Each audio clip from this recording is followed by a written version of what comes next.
Well, it is 2 p.m., so I'm going to ask, we are recording, good. So anyway, so I am going to welcome everyone who is watching and increasing by the minute on the Zoom links to the first session of the National Association of Scholars, the Great American Novel Series. And our first novel is going to be Ralph Ellison's The Invisible Man. I just want to say a little bit about the series as a whole, because we're starting it, with this session. The National Association of Scholars has been doing a series on American history, and we are now accompanying this with a series on American literature. And this is part of our, we are trying not to just be polemicists, in favor of, a certain vision of education. We're trying to bring you that education, that discussion of our past, of the songs of America, in this case, songs in prose. And we want to have bring you the people who know and love the great works of, in this series, the American novel tradition. And we are starting with Ralph Ellison's The Invisible Man, which is, an extraordinary hinge in the novel tradition. It often gets the label, the great Black American novel. It is simply a great American novel. And indeed, there is some claim to be said it is the great American novel. And we may even leave that to some of our participants to discuss. Before I get to them, I will simply say that we are recording this. This will be available on YouTube afterwards, the National Association of Scholars YouTube channel. A link will be sent out to all participants afterwards, all audience members, so they will have the link available to them. And you should be also writing questions in the buttons at the bottom, chat or questions and answer. After each of our speakers speaks, there will be time for moderated discussion and Q&A. I will be passing on questions, and they also have the ability to look at the questions below. Questions will be passed on in the what makes for the most interesting conversation, not just chronological order. So even if you get it in first, we may not get to you immediately. No offense, it's just a very happenstance process.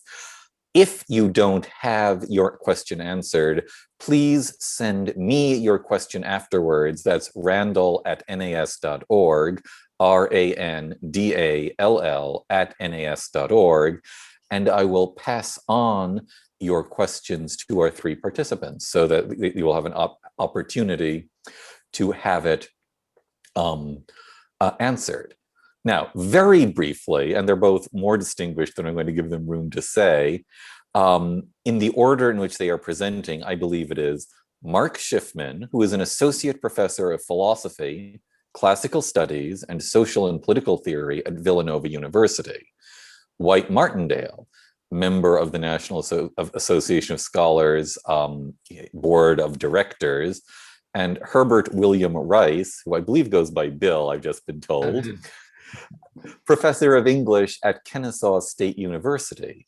And so all of them will be speaking on Ralph Ellison's The Invisible Man, and I believe that is Mark first. Thank you very much. I appreciate the invitation to be part of this webinar, and I'm going to start my timer.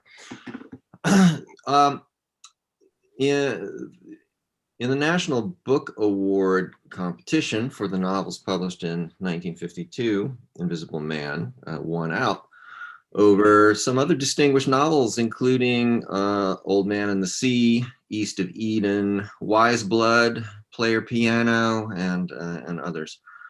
And I think there are good arguments for deserving that distinction. But I think another publishing event of 1952, in a certain sense, is more relevant, which is the original publication of the Adler and Hutchins Great Books collection. because whatever pros and cons there may be to be said about that publication, I think it's fair to say that it's what properly provides the measure for this novel that we're discussing. The novel clearly has aspirations towards two characteristics of all great books. One is universality, and the other, at least in literary works, is the stature of an epic work. The universal intention, the narrator as a kind of everyman, is signaled in the very last line of the novel, in which the unnamed narrator asks the question, "Who knows but that on the lower frequencies I speak for you," which is to say the reader, which is to say anyone. It's not unlike what Augustine says in the Confessions about his justification for writing about the experiences of his own life. He says, "It is so that whoever reads them may reflect with me on the depths from which we must cry to you," meaning God. Both authors are exploring in a confessional mode the space between conscious vision and unconscious motivation, a space in which we struggle to attain the freedom of self-awareness. As the narrator says in the first paragraph of the prologue, "I might be said to possess a mind," which every word in anything that's a novel says has to be carefully weighed, and here particularly the word possessing as applied to a mind, I think is significant, and the question of whether one possesses or does not possess a mind. The struggles of both Invisible Man and the Confessions involve liberation from false narratives about the cosmos and history that purport to provide a vision, provide in fact a fantasy vision within which our self-understanding tries to satisfy itself, tries to satisfy those unconscious motivations. A vision in which often we lose ourselves, lose possession of our minds, and hobble our freedom. And this brings us to the epic ambitions of the novel, which I think it's fair to say, as a claimant to the great American novel, as a claimant to the status of the American epic, Invisible Man is in fact a worthy competitor to the other, what I would consider the other main candidates, which would be Moby Dick, Huck Finn, and let's say Faulkner's late novels. So you can string together a few of them. I could make suggestions about that. And in fact, one of the aspects of its case, I think, is that the case the novel itself implicitly makes, that properly the protagonist of an American epic would have to be Black. While at the same time, the novel indicates why, in certain ways, the idea of an American epic is inherently paradoxical and perhaps even impossible, although it is trying to do such a thing nonetheless. So a few words about the problem of an epic as it pertains to America. An epic, or a saga, which is another term in which the novel gestures at, tends to project a vision of the world from out of a people's experience and sense of the meaning of their own history. And in the American case, there are three particular problems with such an attempt. The first is that the American story is never its own story. That is to say, it's always already embedded in larger stories, the history of freedom in the world, involving both the history of biblical faith and the history of political constitutional orders. The second problem is that the American people, it's hard to say that they're exactly one people, but but rather diverse peoples with different relationships to both the American narrative and the larger narratives that it's embedded in. And thirdly, since the epic is in a certain sense about a people and its experience, the centrality in the American experience of the freedom of the individual would put a protagonist of an American epic necessarily in a kind of tension with the epic vision itself, with the vision of the narrative that the epic tries to provide. And if you apply these to the project of Invisible Man, the result is that what we have is a kind of epic of liberation from fantasy narratives, which is thus also necessarily a kind of anti-epic. The novel establishes its paradoxical relationship to the epic in chapter 5. Here, the narrator has already endangered the relationship of his Black college to one of its white philanthropic supporters. And this puts him in a divided mental and emotional state as he attends a chapel service in which the featured speaker is one Reverend Homer Barbie, who turns out to be blind. The Reverend Barbie narrates the epic story of the founder of the college, a more heroic version of Booker T. Washington. And the tale of this man's life is freighted with overtones of Aeneas, leading his defeated people to new glory, as well as traditional evocations from the African-American tradition of Moses and the Exodus, among many other resonances. The Reverend concludes his speech with these words. Speaking of the founder, his is a form of greatness worthy of your imitation. I say to you, pattern yourselves upon him. Aspire each of you to someday follow in his footsteps. Great deeds are yet to be performed, for we are a young, though a fast rising people. Legends are still to be created. Be not afraid to undertake the burdens of your leader, and the work of the founder will be one of ever unfolding glory. The history of the race, a saga of mounting triumphs. And here clearly the race is the Black American race.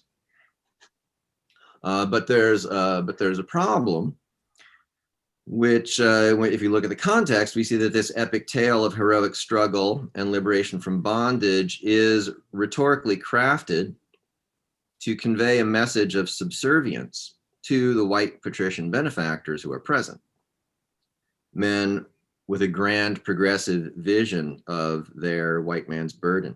In other words, the Reverend's story is a vision tailored to flatter the trustees' sense of their august role in the grand narrative of the progress of civilization, which in some of the Freudian resonances of the novel suggest is also inescapably a multifaceted project of repression. The Reverend's speech is followed by a choral rendition of an African-American spiritual, which according to the narrator was, quote, music sincerely felt, not rendered for the guests, but for themselves, a song of hope and exaltation. After this spiritual, we hear nothing of what is said by a forgettable white speaker. And then the narrator says, the orchestra played excerpts from Dvorak's New World Symphony, and I kept hearing Swing Low, Sweet Chariot resounding through its dominant theme, my mother's and grandfather's favorite spiritual. Now, there's a lot of music in this novel, and I know Wight's going to talk about some of the other of it, but it's noteworthy that Ellison's own undergraduate studies were in music, and a review that he wrote of a book about Black American music, the book Blues People by Leroy Jones, offers us a lot of insight into the ironic commentary that's provided on the epic speech by this musical program that follows it. The blues, build on the legacy of the sorrow songs, right, which are an expression of the enduring of very difficult conditions by Black Americans. And as Ellison tells us, the blues speak to us simultaneously of the tragic and comic aspects of the human condition. And they express a profound sense of life shared by many Negro Americans precisely because their lives have combined these modes. Ellison contrasts this tragic comic Black consciousness with the dominant strain of the American psyche reflected in the tendencies of the national narrative. He says later in the same essay, "We've trained ourselves to suppress, if not forget, troublesome details of the national memory. And a great part of our optimism, like our progress, has been bought at the cost of ignoring the processes through which we've arrived at any given moment in our national existence." And I think it's fair to say that this optimism and forgetting is much more a tendency, and Ellison certainly thinks it is much more a tendency characteristic of white Americans, who might even be described as, by and large, addicted to optimism. This dominant optimism shows itself in the way Dvorak treats the musical themes in his first movement. The first theme to sound is what I would describe as the can-do pioneer theme, which is followed by a dance-like Native American theme, and finally the swing low sweet chariot theme, but given a kind of romantic reworking. The original melody is mournful and resolute, as befits one of the sorrow songs, but Dvorak's version is more melancholy and halcyon, like maybe a lazy Sunday on a plantation. Ultimately, these two subordinate themes are attracted to and are taken up into the grandiose confidence of the pioneer theme in the grand crescendo of the movement. Thus, we have a victory precisely of a kind of European optimism, practicing a forgetting of the tonal self-consciousness of the Black spiritual and appropriating it into its own narrative of optimism. Within the college assembly, this serves as the final flattery of the white trustees and a humble gesture of Black gratitude at being taken notice of by a great representative of European culture. Taken notice in an act of spiritual betrayal, even though it is intended sincerely as an homage. This implied vision of cultural conversation as a melding into a single narrative is exactly the opposite of Ellison's, which is indebted to both Du Bois and T.S. Eliot, for whom the authentic and distinct lights shown by fragmentary traditions strain toward their shared ground in the aspiration to see in the light of truth as such. Our narrator, however, continues on as an incurable optimist. Even when he's knocked out of this mesmerizing vision of 19th century oligarchic liberalism, he's drawn into the Brotherhood, a revolutionary organization with a Marxist vision of dialectical materialism, leading to the redemption of history in a raceless and classless society. I've got one more paragraph here.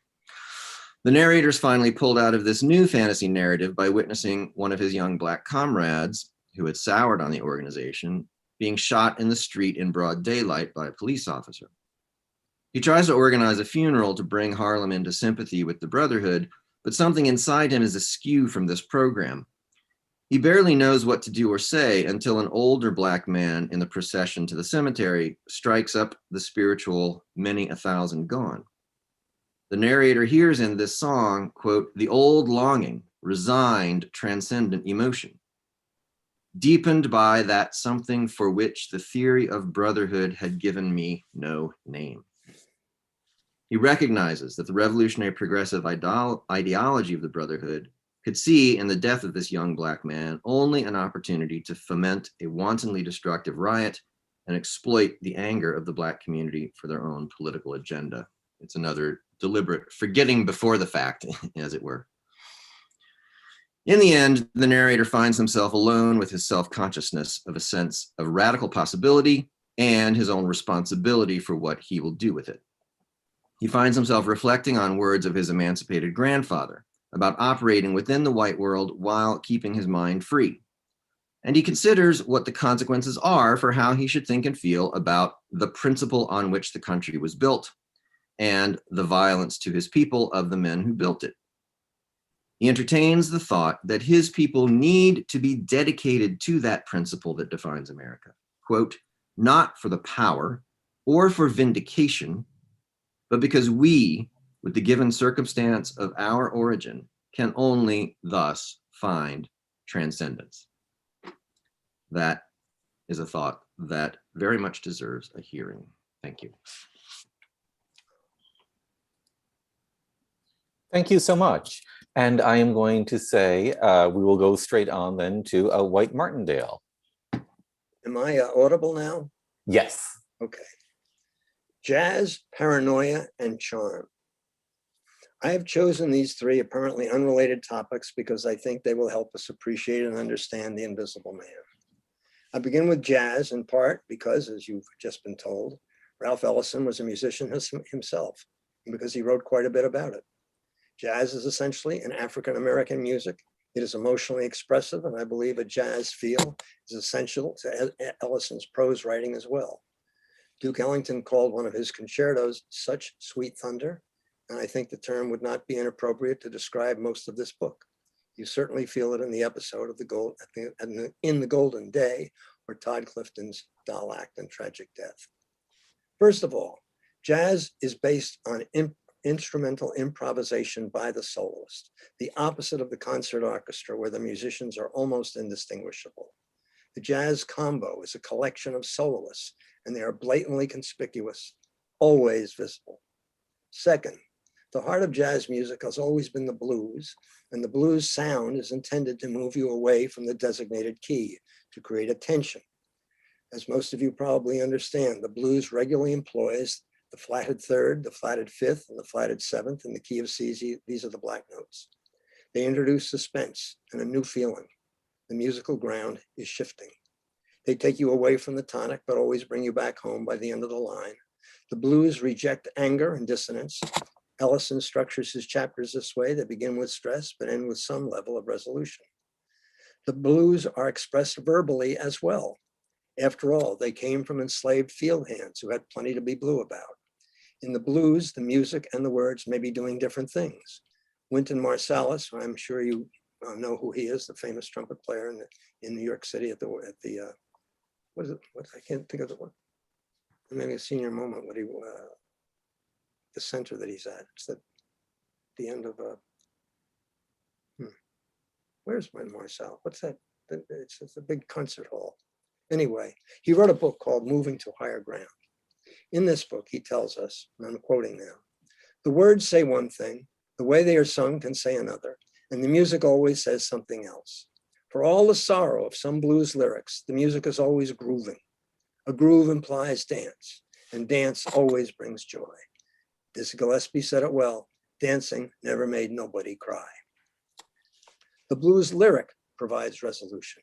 It's made up of 3 4-bar phrases. The first 2 lines state the thesis, and the final line provides a resolution. Here's a blues that Marsalis likes. Went down the hill, put my head on the railroad track. Went down the hill, put my head on the railroad track. When that train come running, I snatched my fool head back. If you stop and think about it, the blues are really an abbreviated version of the Petrarchan sonnet, where 8 lines present a theme and the last 6 lines is a resolution.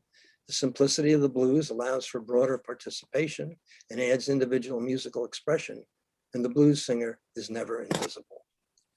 Marsalis says the blues are like a vaccine. It's a controlled dose of something upsetting that prepares someone to deal with the approaching uncontrollable bad. It's the way Army recruits are prepared for the rigors of combat. The blues can tell you that everything will be all right in the morning. Marsalis claims that this uncrushable optimism is part of what makes the blues so American. I believe that Ellison's book has a blues feel. Paranoia is something we want to avoid, and while Ellison lays it on pretty thick, I believe paranoia is finally overcome. John Farrell lays out the problem in his book, Paranoia and Modernity. He writes, paranoia in an enlarged form is a central imaginative impulse in American literature since World War II. The all-encompassing conspiracy has become almost the normal way of representing American society and its institutions. giving impetus to heroic plots and counterplots in 100 films and in the novels of William Burroughs, Joseph Heller, Thomas Pynchon, Ken Kesey, Norman Mailer, Don DeLillo, Ralph Ellison, and others. Paranoia may make the Invisible Man very American, but it also presents a problem. Professor Farrell recognizes that this way of thinking can make a denial of agency or personal responsibility into a virtue, and the assertion of agency into folly or a vice. Freud was the leader in this regard, while Kafka wound up reducing his impossible idealism to a foolish quest, a blatant absurdity. In Ellison's novel, the narrator's enemies are real, but as is typical for modern literature, even people who are trapped in a conflict with real enemies operate in a system that make escape or victory unimaginable. This tone dominates most of the novel, and it is often encouraged in our elite universities and in the media's endless creation of victims today. But there is much more to life than paranoia. Farrell gives us writers who want to strengthen our everyday sense of freedom and responsibility. He lists Coleridge, Jane Austen, John Stuart Mill on liberty, George Eliot, Proust, and Czesław Miłosz. Unfortunately, this list does not include any modern American novelists. There are plenty of them. I like John Williams and Charles Portis. Ellison likes Stephen Crane, but these authors are not regularly taught in our high schools or colleges. Fortunately, Ellison's Invisible Man does break out. Aided by his understanding of the blues and Black culture, he gets beyond the dead-end limitations of the post-romantic, Rousseau-like confession. The narrator states this explicitly in the epilogue when he announces that his hibernation is over and says he has been, and I'm quoting now, hurt to the point of invisibility. But I find that I have to love. The fact is that you carry part of your sickness within you. I tried to place it in the outside world, but as I attempt to write it down, it shows me that at least half of it lay within me. Deep down, you come to suspect that you yourself are to blame. Escaping this trap is a good reason why Ellison's book is superior to most modern fiction and deserves to be included in any core of great American novels. Final word about charm. The prologue of the book takes place after the story ends, and here we find our narrator smoking dope and listening to Louis Armstrong. He's definitely hip. He calls himself Jack the Bear, which is the title of a 1940 tune written and performed by Duke Ellington, featuring Jimmy Blanton, his bassist. He also hears Louis Armstrong singing Black and Blue. Now I have to ask, were there ever two more active, talented, and successful American Black men than Louis Armstrong and Duke Ellington? How did they do it? Joseph Epstein, in this little book called Charm, gives us one answer. He reminds us that those two men are brilliant examples of what it means to be charming. Louis loved everybody, and everybody loved Louis. And of course, he had that wonderful gravelly voice. Ellington was a naturally elegant man, a role model as a leader of men, and if you met him on the street, he would be charmed to meet you. One of his sidemen said that he was the kind of guy that when he walked into a room, a light went on. He was a regular at the White House of both Presidents Johnson and Nixon. Ellison knew him and loved him and his music. So here are two men that did more than survive. Jazz musicians with enormous charm, enormous gifts, and always hopeful. They will help the Invisible Man back to invisibility. I would add that Duke Ellington wrote and performed 3 important sacred concerts, and Louis Armstrong made an entire album of gospel songs, something the now visible man may want to think about. I'd like to make one final point about Ellison as a great artist. Last night, I happened to be reading Frank Kermode's essay on the artist in isolation. His point was that the great poet's gift is the image, not what people see daily, but what he imagines through his special way of seeing. Claude Monet's water lilies are more striking than the pictures I took on holiday. Kermode reminds us that the artist paints what he doesn't see. In this, the artist is a special kind of seer, but necessarily isolated even in a big city. Kermode says that powerful image makers in modern literature would include Coleridge, and I immediately think, in Xanadu did Kubla Khan the stately pleasure-dome decree, where Picasso's measureless to man down to a sunless sea, John Keats's Hyperion, Baudelaire's Fleur de Mal, William Butler Yeats's Byzantium. T.S. Eliot's Wasteland. I love this one, Wallace Stevens' Emperor of Ice Cream. And from James Joyce, perhaps Ulysses in Night Town. Ellison is in that very exclusive club.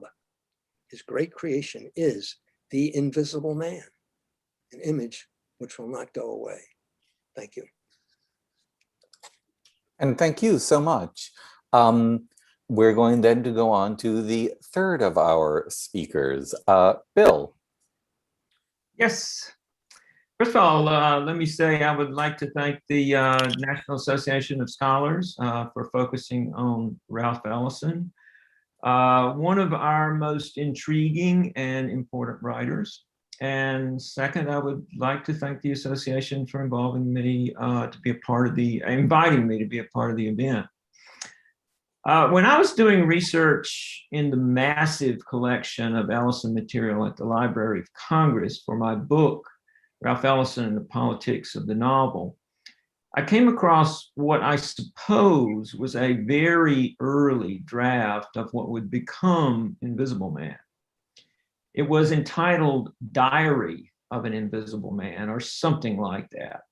In it, the narrator is exploring a document he finds in a room he is renting in New York City, a diary of an invisible man. I did not use the manuscript in my writing, but I did note that in this early draft of what presumably would become Invisible Man, Ellison distanced the narrator from the invisible man who is the narrator of the finished version of the novel. The narrator was reading about being invisible rather than discovering that in himself. I imagine at some point in the writing process, Ellison recognized that the narrator of his novel was that man who was struggling to find his identity in a world and a country where he was labeled as a part of a person rather than a whole human being. In so doing, Ellison created an image for the way our culture viewed people of color. But the intriguing fact about this process of his narrator becoming that invisible man is that in so doing, Ellison ultimately recognized not only the humanity that was denied to people who were not white, but also his exploration of the mystery of what it means to be human. As the narrator says in the last lines of the novel, who knows but that on the lower frequencies, I speak for you. And interestingly, some more research I did at the Library of Congress on the lower frequencies is something he added very late. The early manuscripts don't have that in it. So you can sort of see him pushing in that sort of reference, allusion to jazz. The inside of us is invisible. In a strange way, we are unknowable in any complete sense of that word. Thus, we are all equal. On the lower frequencies, we are all equal. It is very hard for us to recognize or to help students recognize just how difficult life was for African Americans in the 1940s when Ellison was writing Invisible Man. And please do not misunderstand me. I am not in any way saying that we live in an equitable society. The amount of progress we make seems always to be offset by events like the killing of George Floyd. The list could go on. As we have seen in the last year and the years before, racial prejudice is still one of our primary problems. But please note that when Ellison published Invisible Man, things were much worse. Martin Luther King Jr. was a well-educated but unknown Baptist preacher in Montgomery, Alabama. Rosa Parks had yet to refuse to give up her seat on that bus and be sent to jail. The bus boycotts that started the civil rights movement were 3 years away. In 1946 and 1947, The NAACP, under the leadership of W.E.B. Du Bois, put forward to the newly formed United Nations a petition on behalf of 13 million oppressed Negro citizens of America. In 1946, it was ignored. In 1947, it was rejected by the delegation from the United States. The list could go on and on and on. Nothing worked to improve the position of African Americans in this country. They were invisible. And this metaphor for the African Americans' position in our culture ties the novel together. But for Ellison, invisibility becomes a way not only of embodying the plight of African Americans, but also a way of connecting all of us. For we are all invisible in the sense that the inside of us is not something that can be completely known or understood to someone outside of us. In some ways, we do not even understand ourselves. We're stuck in our own minds and we cannot get out except with words. And words can be clumsy and ineffectual and brilliant and inspiring. The list could go on. I like to think that Ellison discovered the mystery of our identity as he labored to complete the novel. It is another dimension of invisibility, as well as another dimension of our pride. We think that people know the me that is real, but the real me is more complex, more multifaceted than they can imagine. It is that part of us that no one can know in its entirety, except ourselves. And I'm not sure we even know it in its entirety. As we move toward the end of Invisible Man, the narrator begins to shake off the brotherhood. He comes slow, as the narrator begins to shake off the brotherhood, he comes slowly to understand not only the invisibility of the self, but also the complexity of the self. The character Reinhardt is a part of that process. In chapter 23 of the novel, the narrator discovers the many embodiments of Reinhardt by being mistaken for him when he wears dark glasses in order not to be recognized as a part of the brotherhood. Reinhardt is one of the most multifaceted symbols of the novel. He embodies the multiple roles that human beings can play, as well as the superficiality of appearances, such as skin color or the clothes one may wear.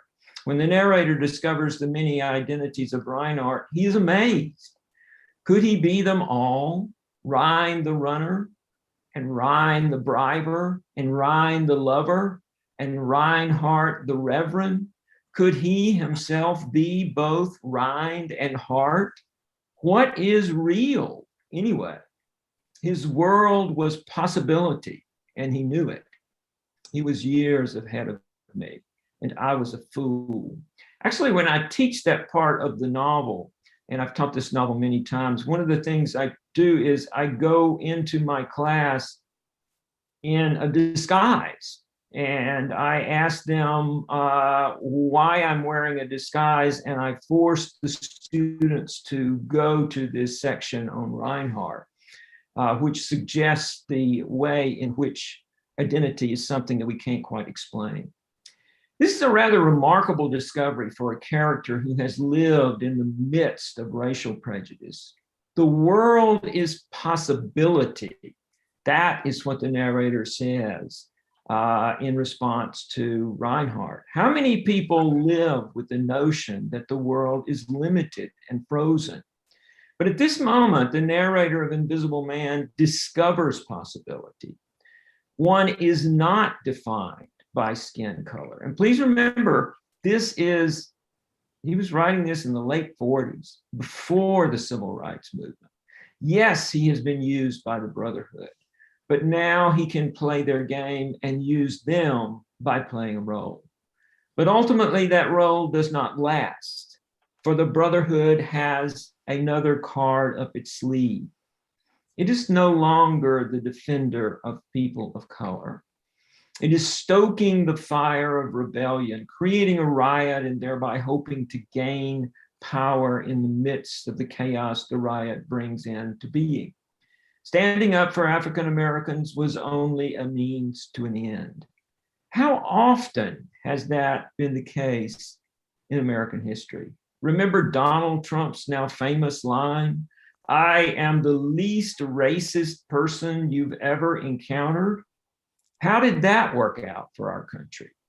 The narrator recognizes the fact that the Brotherhood has used African Americans. In fact, this recognition of the slipperiness of identity is embodied in the moment that he throws the spear at Raz the Destroyer, his Marcus Garvey nemesis in Harlem. And this is what he says: "I let fly the spear, and it was as though for a moment I had surrendered my life and begun to live." Watching it catch him as he turned his head to shout, ripping through both cheeks, and saw the surprise as Raz wrestled with the spear that locked his jaws. Another important point about that passage is just how absurd it is. He actually here and causes it to go through Raz's jaws and ultimately shut him up. The moment of spearing Raz to the cheeks embodies the narrator's rejection, not only of the Brotherhood, but also of speaking, of politics.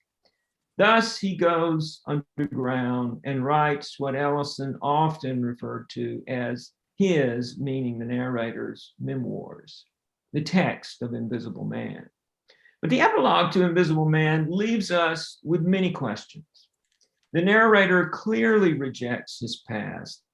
Too often, he says, in order to justify them, I had to take myself by the throat and choke myself until my eyes bulged and my tongue hung out and wagged like the door of an empty house in a high wind.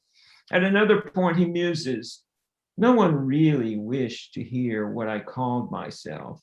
So after years of trying to adopt the opinions of others, I finally rebelled. I am an invisible man." And the interesting thing there is that there are two parts to that. There is, and there is the other part, which is there is a quality of me that I don't even know. And then there is the memory of his grandfather, the docile, quiet African-American who had always followed the rules, but in his final hours tells his descendants to keep their heads within the lion's mouth, to yes white people to death. Did he mean, the narrator muses, say yes because he knew that the principle was greater than the men, greater than the numbers and the vicious power and all the methods used to corrupt in its name?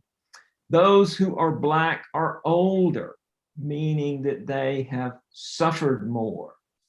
In these words, Ellison is connecting the plight of African Americans to that of the country as a whole, those who have never had liberty or those whose liberty has always been compromised are better able to understand its meaning. This is very much what Dr. King said in the I Have a Dream speech. He is calling on us to remember our founding principles. All men are created equal. Ellison was a remarkable writer. The two questions I have not addressed is Ellison's failure to write a second novel during his lifetime and his failure to participate in protest during the Civil Rights Movement.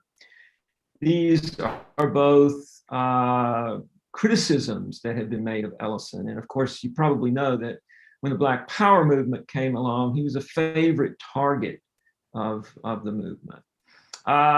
In the new collection of his letters that's been published or was edited by John Callahan, there's some amazing examples of his communication with readers. And I'm going to close with just one.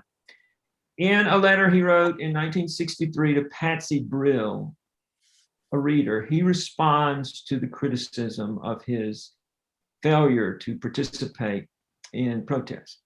The only obligation I feel toward my race is not to be ashamed of it, and to be courageous, and to affirm humanity.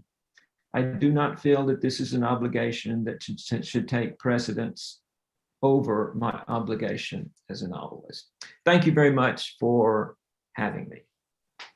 Thank you so much. Thank you all three. And I am going to start our discussion with an email I got before the webinar began by somebody who could not, alas, attend this. So I'll pass this question on, and I'll just remind everybody, please pass on questions to either the chat button or the Q&A.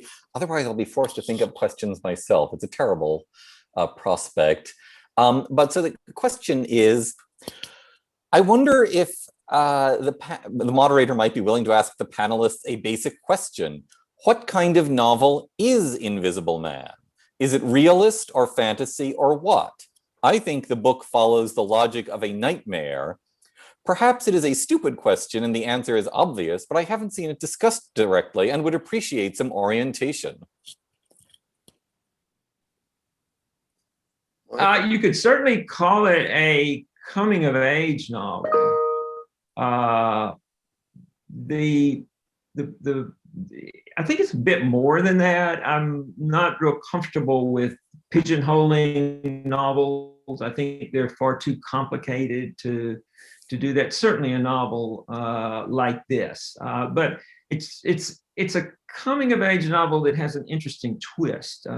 Coming to understand your the fact that you are of a particular race that is discriminated against. I think the styles vary actually throughout the novel. I mean, there's, you know, there are stretches of the novel that are very surrealist. There are stretches of the novel that are more kind of vivid and classical in their tonality. I think it's, you know, it's in the spirit of jazz, right? I think it's in certain ways very improvisational in its styles. Whitey, do you want to add anything to those two, or? No, I mean, I think that Mark's original thesis is the one that, to me, I was taking notes on these talks as most meaningful. I mean, this may be the American novel, the American epic. So I know that Mark has written a brilliant analysis of this related to Augustine's Confessions, because it is a confession. But I think it's because it's so involved with the world around him, which is America, and it involves so many of the crises that we've been through, that it's either a confession or an epic, but it's along those lines. You know, Odysseus took a lot of trips and went to a lot of strange places and all that business, and he certainly did in this novel. And also the character recapitulates the Great Migration of 20th century Black. And in fact, Ellison himself, when Ellison grew up in Oklahoma and his family left year after the Tulsa riots, left for Gary, Indiana for a while. So he himself experienced that migration. So I think that that is one of the epic resonances of the story. So I will follow up then with a question of my own. Fewer years elapsed between the publication of Huckleberry Finn and Invisible Man than have elapsed between Invisible Man and the present. It is, 70 years or so. To what extent is it a novel about America's past, and to what extent is it still a novel about America's present? I guess my position would be that the issue of racism is one we have yet to deal with. And I'm not suggesting that we haven't made progress, but I think we have not dealt with it. And I think in that regard, it's quite relevant to what we live through now. Yeah, I taught this in the fall, and when you read the description of the narrators sort of dealing with Clifton's funeral, and then being on the inside of the riots and encountering people who are burning down buildings and so on, I mean, it couldn't possibly be more relevant. Well, but then, all right, let me push this a little. What do you need to explain to your students, though? What don't they understand when they read this novel? That's a good question. I find students do not know a lot about the civil rights movement, even though in some ways the civil rights movement is still going on. And I think it's important for them to recognize that this occurred before the civil rights movement began, and that it's a part of the, what is going on in the culture right before the civil rights movement began. And a lot of students don't really put all of that together. Well, he is sort of he is in the Shelby Steele camp, if you want to make it relative to today. And he would say that the Black leaders are horrible. And that's why it's not taught. And that's part of the message of it. But I think that's just the temporary message of it. I think the book has value beyond that. But that's, you want to know how you plug it in today, I think it's pretty obvious. So I'm going to do another variant of this question, but musical. Do we still have enough jazz and blues in the sound of America that people get the rhythms? Do you have to explain the rhythms of jazz and blues, play them records for them to understand what he is evoking with that music? With his prose evocation of that musical style. Well,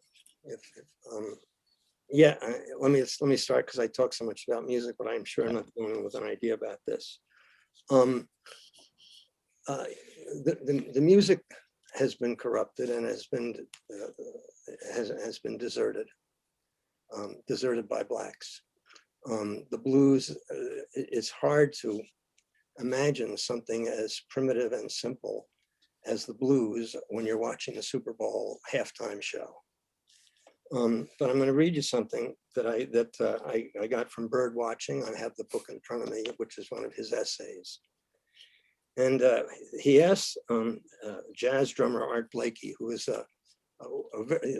Art Blakey's Messengers was a very important, very good hard bop group, not cacophonous, not angry, but hard bop player. And he was a drummer. He's a very powerful personality in the business. He was asked about Parker's meaning to Negroes. He replied, "They never heard of him." I wrote a book about playground basketball, and I spent a lot of time in Brownsville. When I was there, this is 2006, I was with the director of the athletic program, and he was talking with one of the kids, and he mentioned Patrick Ewing. Who's Patrick Ewing? That's a problem. That's why this kind of a book is a good thing. I'll say two quick things. One, to the previous question, the things that students need to know in order to read this book is pretty much everything, because it draws upon everything. So the more you can preface it with, the better. I've taught it after teaching, Franklin's Autobiography and Blake's Marriage of Heaven and Hell, and those are both helpful. But I teach it regularly now in a course, sort of a political theory course. It's called Race and Democratic Dignity, and I've got half a semester already of material before getting to this, which includes Frederick Douglass and W.B. Du Bois, and starting with Du Bois in his treatment of the sorrow songs. We start listening to music, and throughout every day that we spend on this novel, we start by listening to music.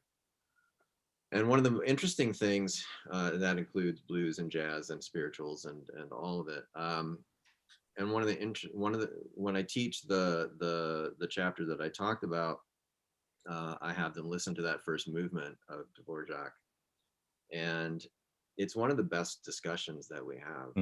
They you know, they hear it, right? And they hear the dynamic, and they try to talk about what it is that's going on, and is this cultural appropriation, is this respectful, is this et cetera, and it's a great it's an indispensable aspect, I think, of teaching the novel is getting into music. I almost always begin with there's a very good video of Louis Armstrong singing "Why Was I Born So Black and Blue," which the novel actually alludes to that song. So I usually begin with that, and it always captures the attention of the students. But I'm often surprised by how many of them don't really know who Louis Armstrong is. I just going to push this music a little bit more, just because I mean it is fascinating. Are there any other, well, contenders for the great American novel who are so deeply interested in music and infuse its rhythms so deeply in their prose?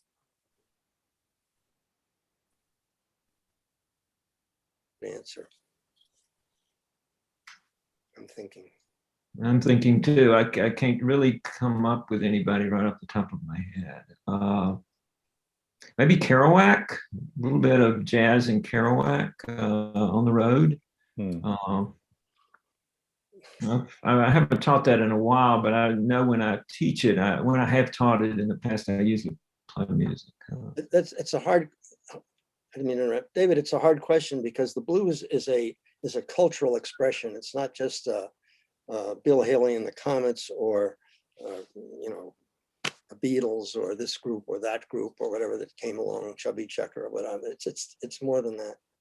And so I don't know enough about current modern fiction to be able to say a lot about that.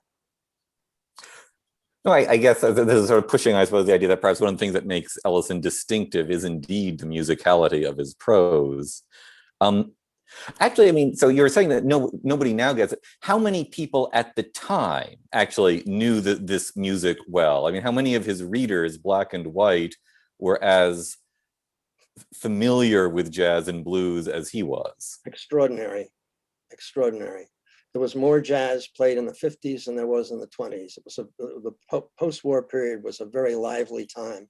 You had big bands being very successful. There were a lot of whites. There were a lot of whites were you know, whether you know, Woody Herman and Stan Kenton, and then his soloists Al Cohen and Stan Getz and the great white trumpeters. The whites had really moved in on jazz in the 50s, and so it was probably more widespread. I mean, I grew up in the 50s, in the 40s and 50s, and it was everywhere. So the music, so it was both black and white, and the great embracing of jazz by whites, Jerry Mulligan and all these people, did cause or probably drive blacks to be a little more, get away from this kind of stuff, and we began to get the nastiness of John Coltrane or Miles Davis turning his back on the audience and stuff like that. But before you got to that point, there was a lot of great black musicians playing music, and they were, you know, the clubs in New York City, the Basin Street and Birdland, they were crowded all the time. It was very, very real in the 50s. Interestingly, Ellison did not like bebop. There are several passages in his letters when he sort of says negative things. I mean, not terribly negative, but negative things about Miles Davis and people like that. Much more traditional in his taste in or traditional jazz, I should say. That's true. It's also, I mean, you know, just one comment. Louis Armstrong was huge, and he bridges several of these different styles and traditions. So I think you're right. He's it's hard to categorize him. He doesn't stay in the category you put him in. I will shift to another question. Oh, good heavens, I think I'm ignoring some people, but I'll try to get to you. Invisibility as a theme in American culture and literature. how much is Ellison making that central? How much is he drawing on that? And I have an immediate thing for you, something else where invisibility is, the musical Chicago. The song Mr. Cellophane, Mr. Cellophane should have been my name because you can look right through me, walk right by me, and never know I'm there. So, there is, I think, other people caring about invisibility. There's the lonely crowd, but how much is Ellison making that central?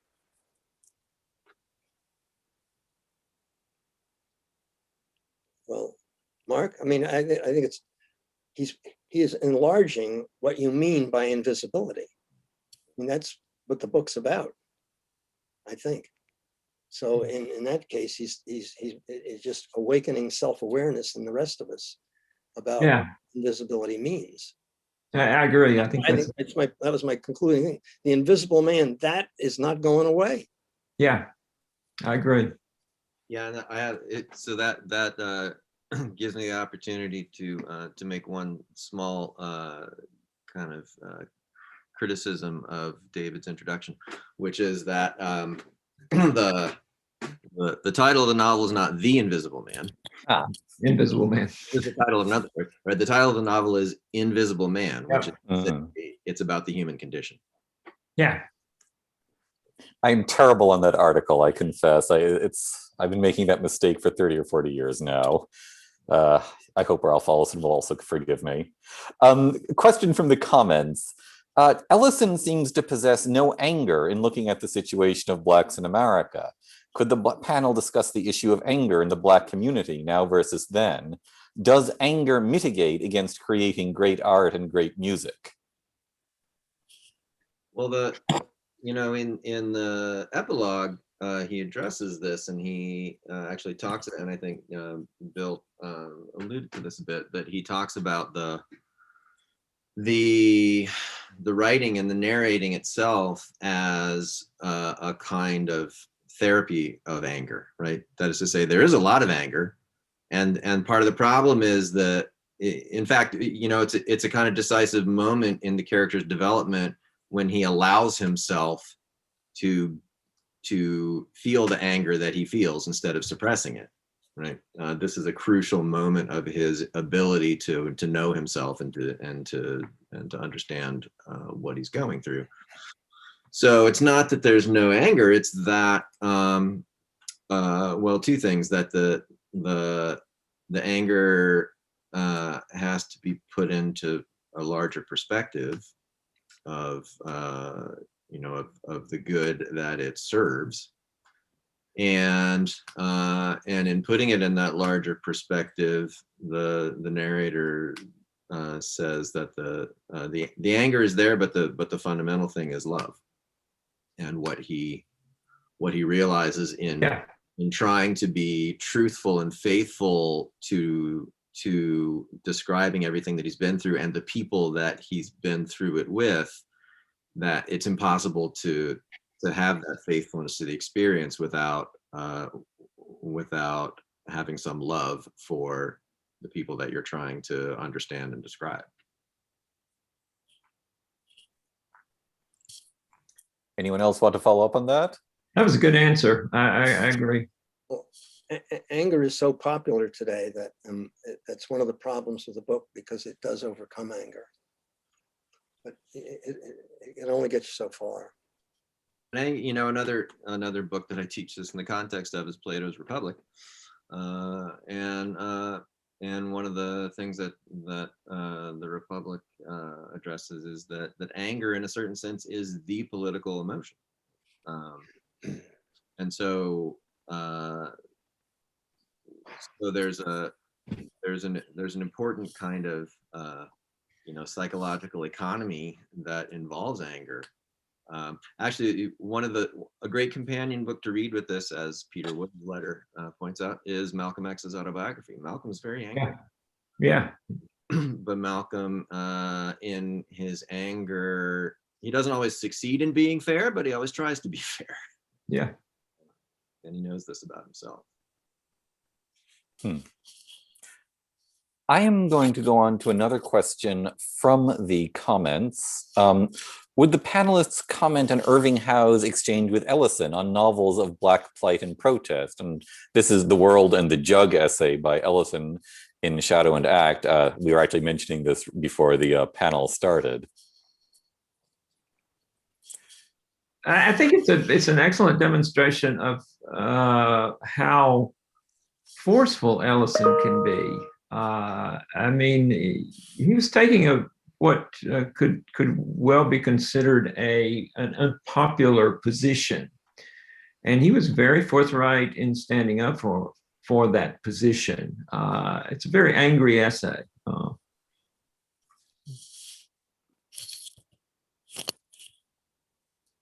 Going once, going twice. Anybody else on that? I mean, I'm not going to speak specifically to that, but we kind of, you know, touched obliquely on the question of thinking of this as a Black novel, which of course it is, but also as an American novel. And for Ellison, both things are crucial, right? That it's clearly has to speak to the experience of being Black in America. But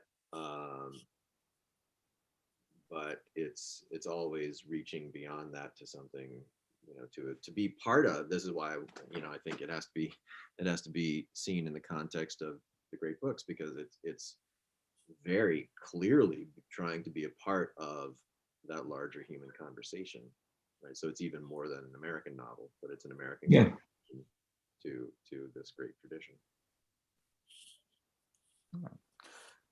I am going to pass on, unless there's somebody else to speak on this. Another question from the audience. Toward the end of her novel, Jazz, Toni Morrison packages her themes in a specific passage. The scene features the experience of the Black everyman venturing by train from south to north. South of the Mason-Dixon line, folks are segregated. Train staff seem embarrassed by that. But north of the line, everyone of all colors revert to invisible people, invisible but equal. And then there's this: the Black everyman observes something to the effect of white people, two kinds, those who feel sorry for you and those who don't care. To me, this constitutes an expression of the invisible man. Would anyone see expressions of the invisible man in other literature post-Invisible Man? And perhaps with a comparison to the engineer in Walker Percy's The Last Generation.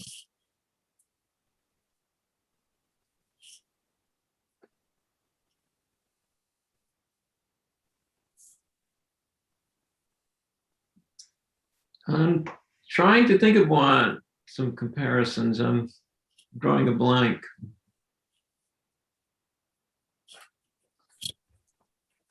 Well, in that case, I will go on to another question, which goes farther back. Dostoevsky's Notes from Underground, which does have, another, an underground retreat as well. Would people care to comment on that? Well, that's a book Ellison very evidently had in mind in framing this, particularly, you know, in the setting the prologue and the epilogue in this underground space, and even the beginning. You know, the Dostoevsky novel begins, I'm a sick man, I'm a spiteful man, and this begins, I am an invisible man. So the evocation is very clear, and even more than that, you know, part of what the Dostoevsky novel is about is precisely this sense of isolation and alienation over against a kind of a vision of, you know, sort of systematic economic, political, kind of rational system in which freedom is, there's a complicated relationship of freedom to this rationalized vision.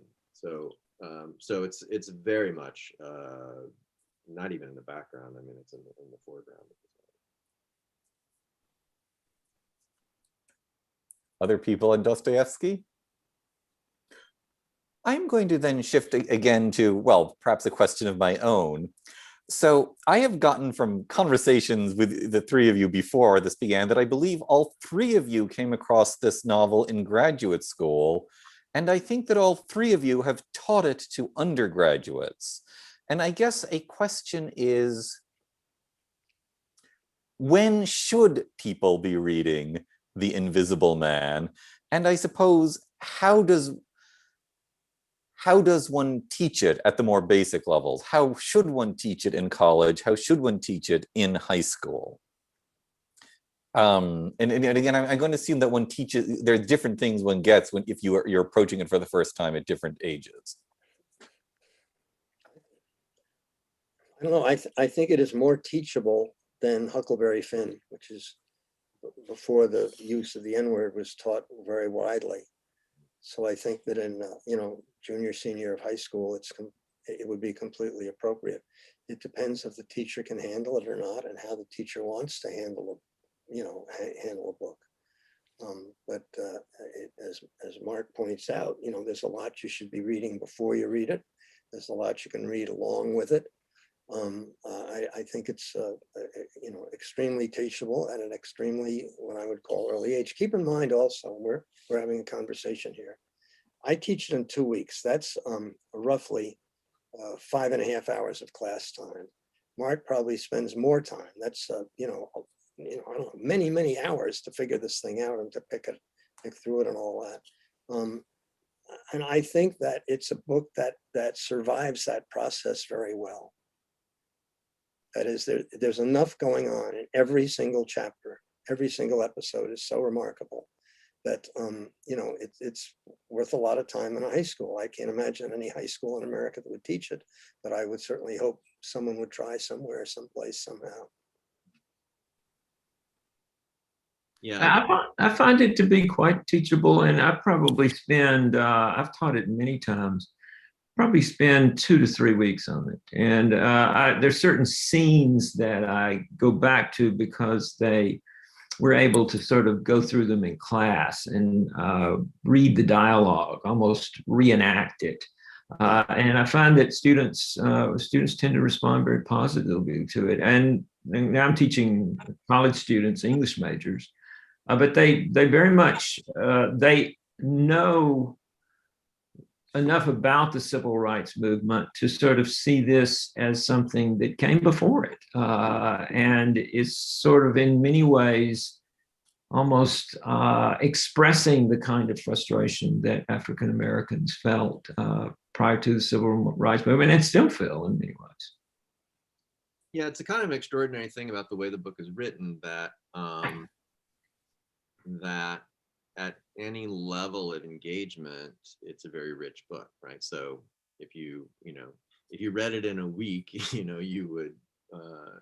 you would have a lot to say about the basic lines of it. I teach it in 3 weeks, and I feel guilty when I'm done because I've only, addressed a fraction of what I would like to talk about in the book.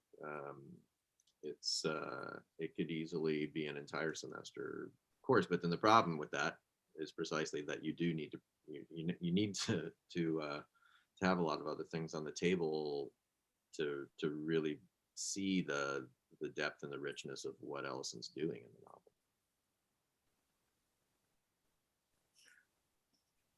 Well, actually, so I'm going to ask more teaching questions, if you don't mind. What are some of the best insights you've gotten from students on this book? That is, ideally, it's not just you informing them, but you getting stuff from them. Yeah, I mean, that happens all the time. Again, there's so much going on in the novel, and it's so rich that people notice things that you don't notice. Someone just this last time I taught it made a connection between there's a leg iron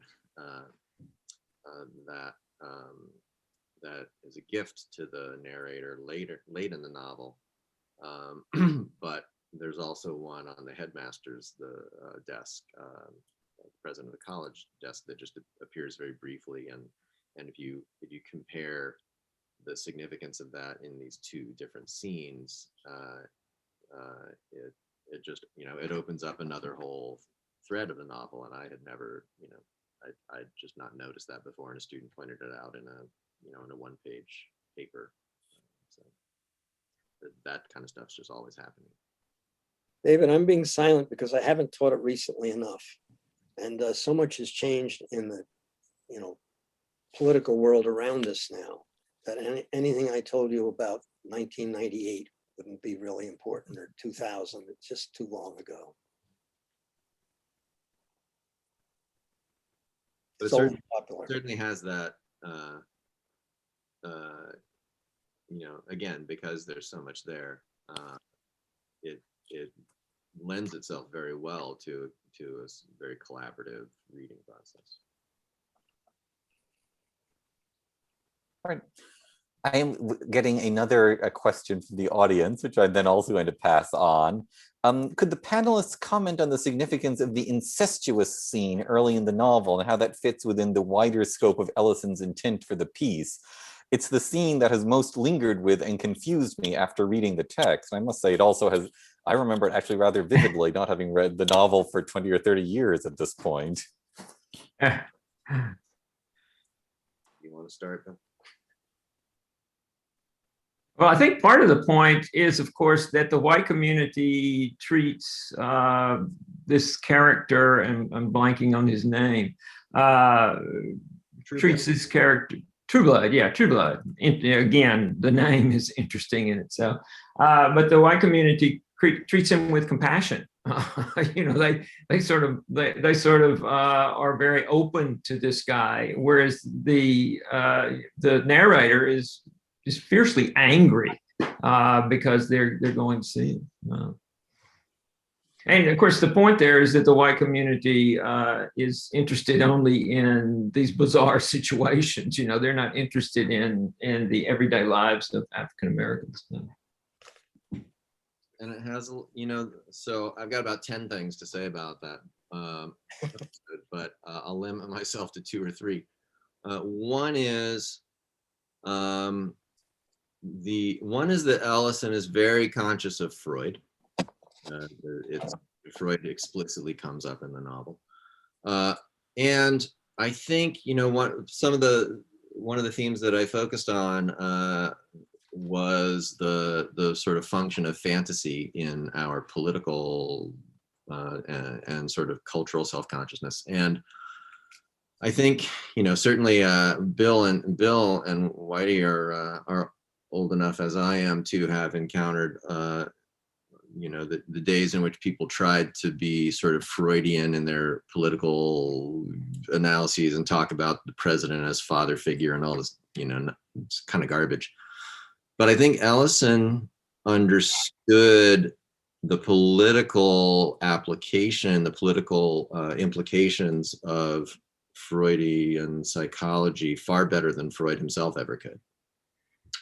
Because he was deeply thoughtful about cultural representation and its political dimension. And so partly there's a psychological Freudian interest, but also there's something in that episode that's very reminiscent of Greek tragedy, which of course is where the whole Oedipal complex comes from, or the formulation of it in Freud. So he's doing a lot of actually really complex things, and there's a whole kind of psychology of civilization that I think is very richly thought through in this novel. That again is one of the things that has always been part of the sense of the relationship between black and white and some of the prejudices involved, but also I think Ellison thinks there's something serious to think about in those questions. I had a slightly I don't mean more lighthearted, but a different view of it, of those chapters. One of the points I would make about why the book is so terrific is that the first 3 chapters, which take place in the South, which have nothing to do with the politics, nothing to do with the brotherhood, nothing to do with all these other social issues, are spectacular. I mean, I think this chapter is showing off He's saying, I am really good. How about this? And the guy tells this fantastically brilliant story and he gets $100 for it. Now, who's a fool? So I think these are like, I think it's a set piece. Don't get too cranked up about sex with your daughter, for Pete's sake. I don't think that's what he's writing about seriously. I think he's just saying, look what I can do. The other one of those early chapters that always fascinates me is the Golden Day, the portrayal of that bar. Just amazing, and that he plays into white stereotypes of African Americans, and yet at the same time creates the reality of that place. I think that's come off. Excuse me, I didn't mean to interrupt. I'm sorry. Oh, that's okay. Go ahead, Mike. I think that's his I can do it too to James Joyce. This is Ulysses in Town. This is Leopold Bloom. This is spectacular. I mean, that chapter to me is just, I can't believe he pulled it off, and he did. Yeah. That is, unreal. And this also, I mean, just speaking of the Golden Day and the dealing with the veterans, right, and the problem of Black veterans. Yes. Their experience of returning to the U.S. I mean, this, one of the reasons, I was thinking a lot about this in preparing for this discussion, that one of the reasons it's possible for this to be, in a certain sense, the American epic is the moment that it's written at, right, which is in certain ways both, I mean, you could describe it as a zenith of, America itself. Yeah. But also, I think it's right, when, I mean, there's a lot of talk now, especially because of Coates's Atlantic article on reparations, which focuses on real estate. There's a lot of talk about redlining and the whole problem of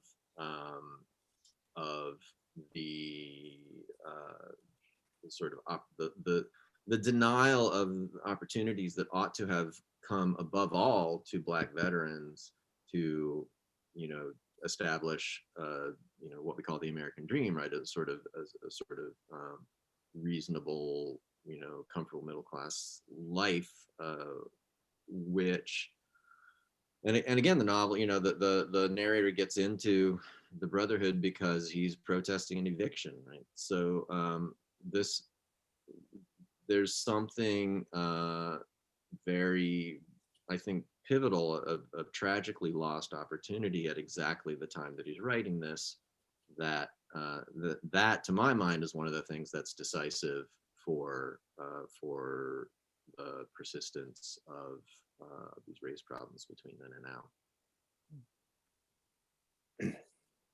Yeah, that's a very good point, Mark. I mean, this was the time. This is the Truman Eisenhower era. We had solved World War II.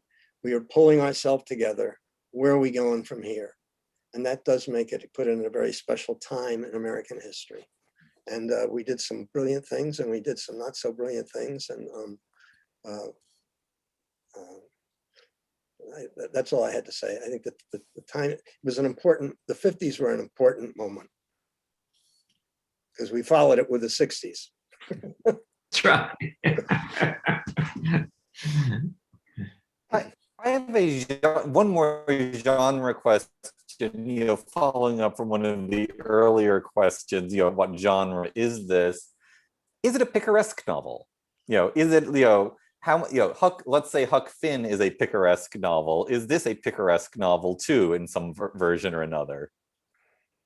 I don't see it as a picaresque novel. I don't see the main character as a picker, the sort of rogue-like character, usually at the center of a picaresque novel, because he's becoming, he's sort of becoming something in the novel. I see it more of a coming of age novel, but that's just my take on it. I would say I would reverse it and say it's the failure of a picaresque novel. The narrator in his condition at the end of this whole process is kind of a rogue, right? He is this embracing possibility. He's He's messing with Mr. Norton when he meets him in the subway. You know, he's doing all kinds of stuff that he would never have thought of doing before. And in fact, it's this whole struggle that he has with, you know, the restraint that he exercises in trying to be what other people tell him he's supposed to be. That always, you know, in certain conspicuous ways prevent it from being able to be a picaresque novel, but that then is the kind of the shadow of what the novel is. Okay, I am at this point actually going to say this has been a lovely session, and we're getting close to the point where I would be grateful if you'd be willing to provide some closing comments, each of the three of you, at which point I would then just sort of have a little last line or two on behalf of the NAS. But may I ask each of the three of you for some closing comments on, you know, Ralph Ellison, The Invisible Man, its place in American literature? You know, in 30 seconds or less. In 30 seconds, I was fortunate enough at NYU to be taught by Jim Tuttleton, who was a very famous and very great American literary history guy. He wrote for the Wall Street Journal, so a lot of people disliked him. He was also a great friend of Ellison's. And his testimony about Ellison as a person, as a serious artist is very moving and very powerful. And you know, he has an essay about him, and I would suggest as closing, you might take a look at what Tuttleton thinks. Both of them, by the way, were part Indian. Ellison and Tuttle? Tuttleton, who was from Missouri, is part Cherokee, and of course, so was Ralph Ellison. Professor Shiffman, perhaps you next, and then. Yeah, I mean, I think this is, as I think I've made clear, I think this is one of the greatest American novels, one of the great novels of all time, and I think there's something. You know, the fact that Ellison was interested in Freud, among others, and Dostoevsky, who of course is a great psychologist as well, is not at all simply a matter of fashion and timeliness, but there's something so profoundly, I want to say, permeable about Ellison's psyche that makes him such a great artist, right? That the way in which he's able to, if you sink down into a couple of sentences on just about any page and you allow them to open up, the resonances are unbelievable. And it's that kind of artistry that can absorb everything, concentrate it in very powerful sort of aphoristic images and sequences of sentences that makes this a kind of mind-bogglingly rich novel. So yeah. All right, Professor Rice, if you would. Yeah, I think it's an interesting. It's a coming of age novel where the narrator does not come of age. I mean, I think that's part of the point, because we begin and we end in the underground, and I think it's very significant that we never see him leave the underground, because that suggests that he tells us he's going to, but he never does in the novel. So that suggests that there's not a clear way out of this dilemma of trying to be something in American culture when you are an African American. I mean, it's, you know, the best he can do is live in the underground and steal power from New York City. And he's planning to come out, but he ain't gotten there yet. And of course, you know, that's sort of an interesting ending for a coming of age novel. So. Thank you all. Well, I want to say thank you all, you know, Whitey Martindale, Professor Rice, Professor Shiffman. So thank you so much for coming and speaking for the first of our National Association of Scholar, you know, Great American Novel webinars. There will be more. I want to repeat, if you want to send in further comments, I can pass on to the panelists, Randall at nas.org. randall@nas.org. This will be copied onto our video, our YouTube channel. You will be able to read it. And I think I'm actually just going to take advantage of my moderating position to simply end our bit by simply reading the first paragraph of The Invisible Man, because the point of these is not just for you to listen to us. The point is for you, ideally, to go out and either read or reread these books, which, they're wonderful. So this is not supposed to be an end of discussion. This is supposed to be a beginning of you reading. So just the first few sentences, if I can. I am an invisible man. No, I am not a spook like those who haunted Edgar Allan Poe, nor am I one of your Hollywood movie ectoplasms. I am a man of substance, of flesh and bone, fiber and liquids, and I might even be said to possess a mind. I am invisible, understand, simply because people refuse to see me. Like the bodiless heads you see sometimes in circus sideshows, it is as though I have been surrounded by mirrors of hard, distorting glass. When they approach me, they see only my surroundings, themselves, or figments of their imagination. Indeed, everything and anything except me. And so that's where I'd like us to end with Ralph Ellison's words. Thank you very much. Thank you. all. Enjoyed working with all of you. Thank you very much. Pleasure and privilege. Thank you. Bye-bye.